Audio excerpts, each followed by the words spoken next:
Hey everyone, ZJ here, and this is one of the coolest things I've ever used. It is the latest generation Amazon Kindle. This is the first such device I've acquired. I've never used another Kindle before, or an iPad, or anything like that. I was waiting until the price went down and the technology improved.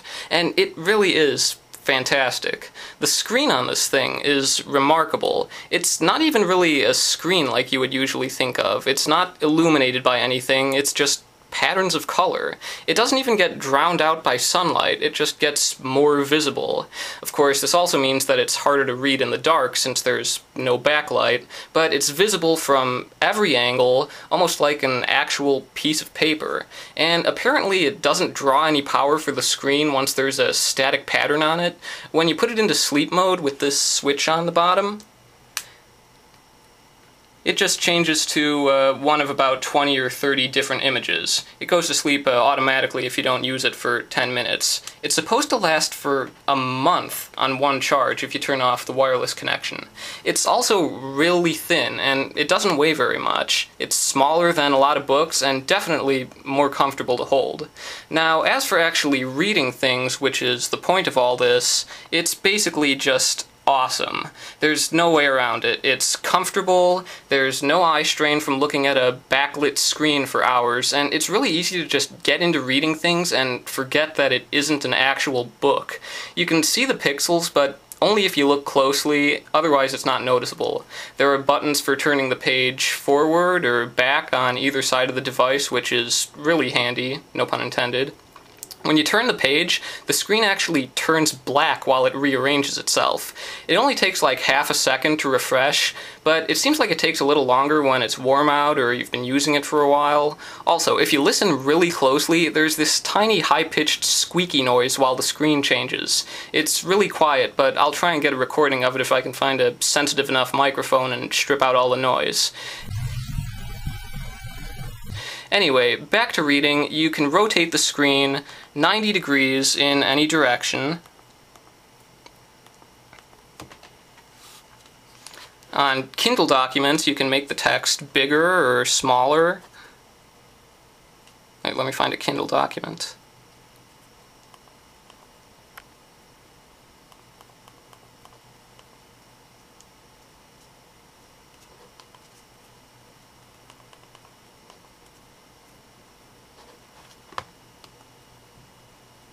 There we go.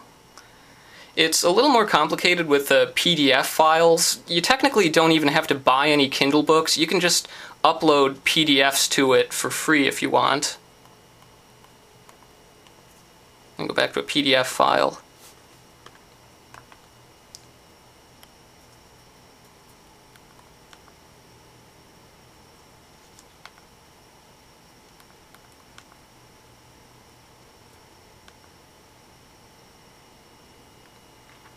Yeah, they give you a Kindle email address to send them to, or you can just copy them over with the USB cable. The thing is, with PDFs, there's no way to resize them other than zooming in and manually panning around the page, and that's no way to read. Some PDFs just have really small text, and honestly, this screen isn't that big.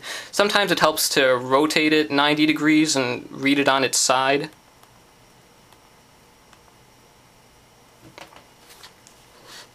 There we go. Or if you're just making your own, be sure to set the text size to ridiculously large, just like twice as large, then it's just fine.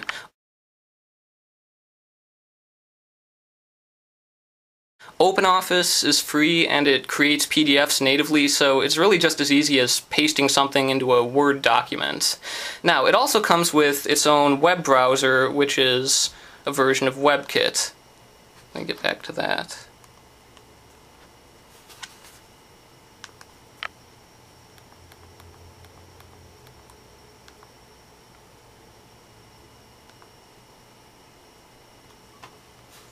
Actually browsing the web on it can be a little awkward, but it's really cool. Sometimes the text is too small since it was meant for the web and not a Kindle, but it has something called article mode that reformats it to a more readable size.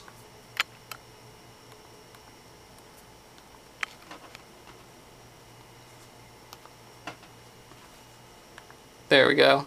Alternately, you can just rotate it sideways to enlarge the text.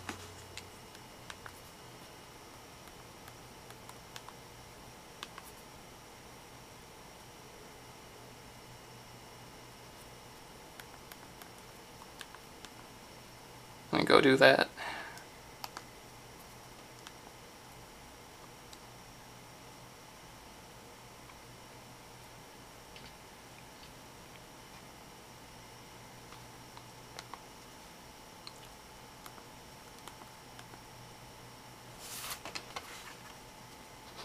Go scroll down to a link.